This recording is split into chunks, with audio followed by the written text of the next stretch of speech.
Nacional dos Trabalhadores da Agricultura, CONTAG, iniciou esta semana a celebração dos 50 anos de fundação daquela grande entidade. São 50 anos de luta e conquistas em defesa dos trabalhadores e trabalhadoras rurais do nosso país. Atualmente, seu presidente é o nosso querido amigo Alberto Hercílio Brock. A CONTAG possui 27 federações de trabalhadores da agricultura, as famosas FETAGs, inclusive a do Rio Grande do Sul, e mais de 4.000 sindicatos de trabalhadores e trabalhadoras rurais filiados. A entidade compõe o movimento sindical de trabalhadores e trabalhadoras rurais, que luta pelos direitos de mais de 15,7 milhões de homens e mulheres do campo e da floresta. Agricultores, familiares, acampados e assentados na luta permanente da reforma agrária estão entre eles assalariados rurais, meieiros, comodatários, extrativistas, quilombolas, pescadores artesanais e ribeirinhos. Em março de 63, o governo de João Goulart promulgou o Estatuto do Trabalhador Rural, que garantiu aos trabalhadores e trabalhadoras rurais os direitos sindicais, trabalhistas e previdenciários. Grande João Goulart, já assegurados aos trabalhadores urbanos, e com João Goulart foi estendido, então, aos trabalhadores rurais. Nesta época, o país vivia um momento de forte atuação política sindical. Existiam 475 sindicatos de trabalhadores e trabalhadoras rurais no Brasil, dos quais 220 eram reconhecidos pelo Ministério do Trabalho e Emprego. Finalmente, em 22 de dezembro de 1963, trabalhadores rurais de 18 estados, distribuídos em 29 federações, decidiram pela criação da nossa querida CONTAG, que foi reconhecida em 31 de janeiro ainda de 64, ou seja, antes do golpe militar. A CONTAG torna-se a primeira entidade sindical do campo de caráter nacional reconhecida legalmente. A Confederação inicia a sua atuação em um momento político importante, quando se discutiam as famosas, sempre lembradas, reformas de base, inclusive a reforma agrária. Por esse e outros motivos, o presidente João Goulart, infelizmente, foi deposto pelo golpe de 64. O regime militar, implantado no país, reprimiu duramente todos os movimentos populares e, com eles, lideranças e políticos comprometidos com as reformas de base, principalmente a reforma agrária. A CONTAG sofreu intervenção. O primeiro presidente da entidade, Lindolfo Silva, foi preso e, posteriormente, exilado, junto com outras lideranças e dirigentes sindicais que, infelizmente, na época, muitos perderam a vida, outros foram torturados, outros foram exilados e até mesmo assassinados. Entre 68 e 69, a Confederação intensificou o processo de organização sindical e o aumento da politização da categoria trabalhadora rural, fato que resultou no crescimento dos sindicatos sindicalizados em todo o país. A CONTAG nunca dobrou espinha, sempre foi uma entidade corajosa à frente das lutas. A CONTAG ainda integrou, junto com outros movimentos sociais, a vanguarda na luta contra a ditadura, pela democracia no Brasil e pela direta já, reivindicando uma ampla e restrita anistia, eleições diretas e a convocação da Assembleia Nacional Constituinte. Durante a Constituinte, a CONTAG participou ativamente das discussões que envolveram os interesses da população do campo e da cidade. Uma das conquistas desse período foi a inclusão dos trabalhadores e trabalhadoras rurais, ali no capítulo da ordem social, onde diz trabalhadores do campo e da cidade. As entidades, como bandeira de luta, tiveram essa entidade, como bandeira de luta, sempre defendeu a reforma agrária ampla e de qualidade e participativa, ampliação e fortalecimento da agricultura familiar, erradicação e combate ao trabalho escravo, proteção à nossa juventude, investimento na educação do campo, com políticas públicas e gratuita. Política de assistência à saúde integral para os povos do campo e da floresta. Política de assistência técnica diferenciada e eficiente, pública e gratuita. Soberania, segurança alimentar e nutricional, meio ambiente, e ampliação das oportunidades de emprego, trabalho e renda, com a igualdade de gênero, geração, raça e etnia. A CONTAG é referência no país na luta pela construção de uma sociedade mais justa, democrática e igualitária e na defesa permanente dos interesses dos trabalhadores, principalmente do campo, mas também da cidade. Senhor presidente, quero também fazer um outro registro que me vem de São Paulo. A Federação dos Trabalhadores nas Indústrias Químicas e Farmacêuticas do Estado de São Paulo, FEQINFAR, está na luta há 55 anos.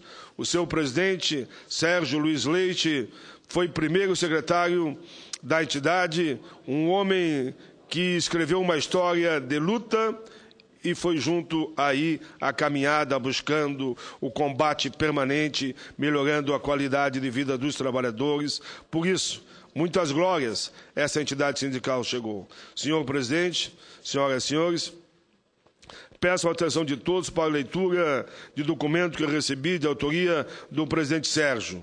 Diz Sérgio no seu documento que encaminhou a esse senador. Senhor senador, estamos completando 55 anos de existência na nossa querida federação. Em todo esse período, entendemos que conseguimos realizar uma parcela significativa de nossos anseios, ideais, trabalhos e atividades sempre voltadas para os sindicatos filiados aos trabalhadores de base e demais instituições públicas e privadas, que fizeram, ou que ainda fazem, parte do cotidiano desta importante entidade, nessa incansável luta pelos direitos da classe trabalhadora. Uma entidade que nasceu e se organizou em anos anteriores e posteriores à ditadura militar, período onde conquistou seu espaço como referência, maior na luta dos trabalhadores pela liberdade, pela democracia e pelos direitos trabalhistas. Força e coragem, mostrada por seus dirigentes, no auge e declínio de um Estado cruel e arbitrário oriundo do golpe militar. Um regime responsável, infelizmente, por prisões de inúmeros sindicalistas, mortes, torturas e desaparecimentos. Foi um triste período da história, diz ele, onde a força da FEQINFAR se fez notar, respaldada por uma categoria pioneira, consciente e trabalhadora, sempre na luta contra a opressão. Lembramos também de tempos difíceis, num difícil período de transição democrática e de ordem econômica e social, onde mesmo no auge da inflação, com uma série de planos e pacotes econômicos milaborantes, conseguimos fazer a nossa parte, sendo que a luta em defesa do emprego e por melhoria nas condições de trabalho nunca foi diminuída. Nossa federação viveu a campanha da direta, reivindicou o direito dos trabalhadores, teve sempre contra as perdas dos trabalhadores, por exemplo, do Plano Bresser e Plano Cruzado. Lutou pelo resgate do FGTS, pela valorização do salário mínimo, do ganho dos aposentados. Renovamos nossas perspectivas de luta com o SOS Federação, movimento autêntico que lutou pela democracia e pela liberdade e autonomia sindical. Foi um longo caminho de estruturação e de planejamento, sem deixar de lado nunca a mobilização, condições trabalhistas e sociais e questões de saúde, segurança, educação, meio ambiente, infraestrutura, transporte de qualidade, tiveram sempre na nossa caminhada na busca da melhoria de vida para todos os trabalhadores. Lutamos pelo renascimento do Proálcool, pelos direitos dos aposentados e pensionistas, pela causa das mulheres, dos negros, dos índios, da liberdade de orientação, da liberdade religiosa, pelo movimento sindical, sempre contra qualquer tipo de ato que vá na linha da discriminação. Combatemos o assédio moral e sexual, em detrimento da classe trabalhadora. Uma atuação imprescindível que possibilitou conquistas de direitos, a exemplo do pioneirismo de nossa entidade e iniciativas que servem de referência para outras categorias. Destacamos lutas pela implantação da participação dos trabalhadores nos lucros e resultados, nas convenções coletivas e pela redução da jornada de trabalho. Sempre, senhor presidente, ressaltando que a participação e o apoio dos sindicatos filiados foram fundamentais para que a FECMAR, para que a FECINFAR conquistasse uma série de direitos junto a benefícios sociais e trabalhistas para todos os trabalhadores.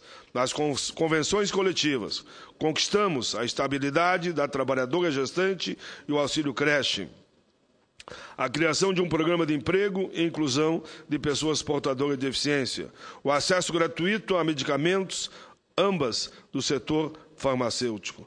No setor de plásticos, elaboramos convenções coletivas para máquinas injetoras e sopradoras, principais responsáveis pela redução do número de acidentes do trabalho. Outra grande vitória conquistada por nós foi o banimento do benzeno, um produto químico altamente cancerígeno que era utilizado na indústria de fabricação de álcool e combustível. Na área da educação, avançamos também, inclusive, quanto à requalificação profissional e técnica dos trabalhadores, principalmente os mais jovens e mesmo aqueles com mais de 45 anos de idade. Essa entidade é vanguarda na luta pela implantação da convenção coletiva. Em 1985, reduzimos a jornada de 48 para 44, mesmo quando a Assembleia Nacional Constituinte só conseguiu esse feito em 1988. Apesar de todos os ganhos sociais e econômicos conquistados, a nossa campanha salarial continua sendo feita com a mesma persistência e com a mesma mobilização. Senhor presidente, eu estou simplificando o documento e podendo dizer agora no final, em nossa última gestão, graças a uma importante soma de esforços com os sindicatos filiados e com o apoio das centrais, e ele cita aqui a Força Sindical e da CNTq, permanecemos positivamente como ícones diferenciados nessa luta.